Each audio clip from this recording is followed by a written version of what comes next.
Hey guys, so continuing with my home and office decor, I am going to show you today how to reupholster a parsons chair with just pillowcases.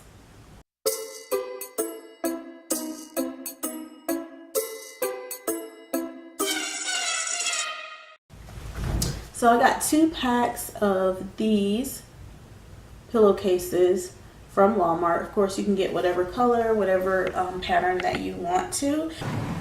As you can see, I have already covered the back, and all you have to do for that is open up your pillowcases and slip it right on. It may take a little work. You have to work it on, but it's not hard at all, and you can do that. So what I'm going to do is show you how I cut the rest of the pillowcases. Like I said, I got 2 packs of those. I'll show you how I cut them to complete this chair and show you the finished look. Okay, so again, like I said, what you're going to do is purchase 2 of these, and you'll go ahead and take one and cover the back of your chair.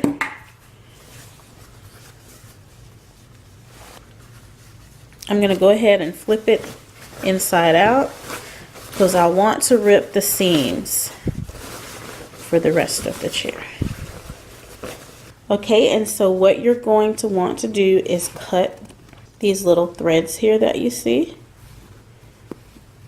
And then you should be able to pull it the rest of the way apart. I'm going to be using an X-Acto knife.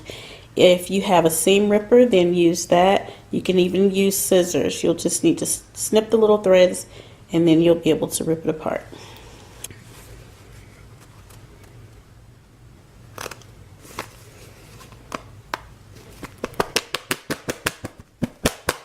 And if you just snatch it firm, but you know, carefully, you can get the rest of these threads to break free. If you run into a snag, just use your scissors or your seam ripper to get them started again. And the excess thread and stuff, you can just pull away.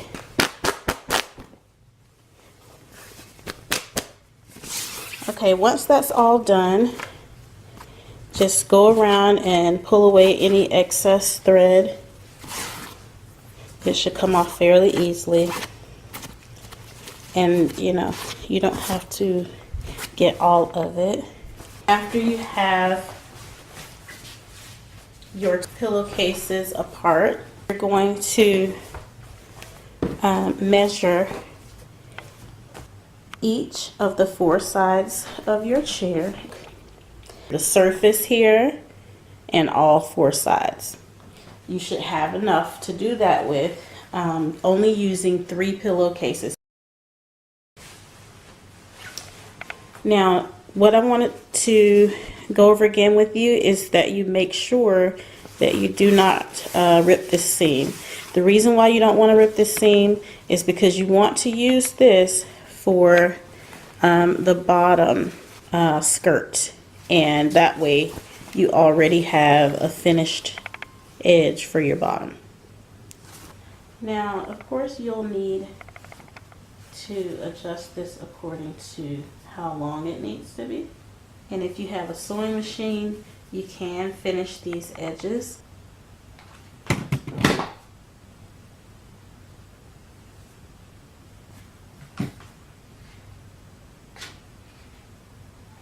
Okay, your top piece, you're going to go ahead and put it back on.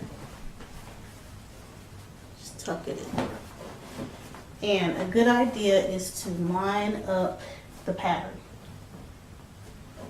That'll make it look more cohesive. And this is an old chair. If you don't want to put glue on your chair, I would advise that you use a power stapler.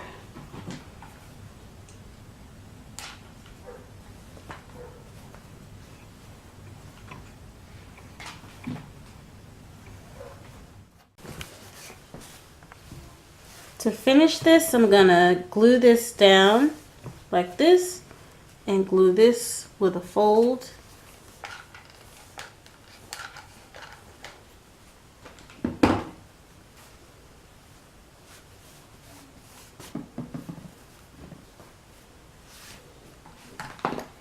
Now I'm going to tell you something. For you people who do professional upholstery, I am not a professional. I know that there are certain upholstery tools that you're supposed to use when you do upholstery. And I also know that you can make slip covers with your sewing machine. This is just showing you basically that you can update an old parsons chair by using some pillowcases and a hot glue gun.